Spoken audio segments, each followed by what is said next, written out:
What's up, guys? Welcome to your 168th Android tutorial for the new Boston. What we're going to get into, if you can't see my test package here, is OpenGL. And basically, OpenGL is going to allow us to program 3D objects within a view. You see any like 3D games, that's what they're probably using is OpenGL.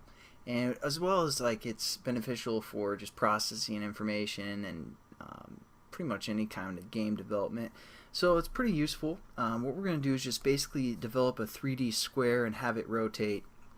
Nothing too awesome, but at least you guys will get the basic concepts.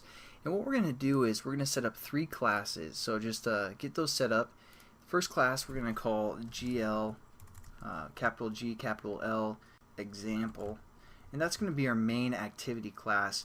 And then we're also going to create a new class called GL renderer ex, for example, and also what kind of object that we want to create. So we're going to create another class called GL. So they're all kind of close together when you guys are looking at these. GL cube, maybe, since we're going to create a 3D cube, and just hit finish, and there we go. And let's get our example class all set up. Again, this is just going to say extends activity, and we got to add our imports, right click, add a onCreate method. So nothing new there. And basically when we're working with OpenGL ES for mobile development, you want to use like a surface view. If you guys remember back when we were doing a little bit of graphics earlier, we used a surface view, and it's kind of the same concept, except we're going to use a GL surface view. So we're just going to create a GL, capital G, capital L, surface view, and we're going to call this our surface, and there we go. Add our imports. And as you guys will notice, pretty much all the OpenGL objects start with this capital G, capital L. So when you guys see that, most likely you're working with a OpenGL object, just to keep that in mind. And what we're going to do is we're also going to add 2, and I should have done this when we added our onCreate method, but we're also going to add a resume method and a pause method. So just again go to source, override implement methods, and on pause, and also a on resume. So there we go. We're going to add those 2 methods.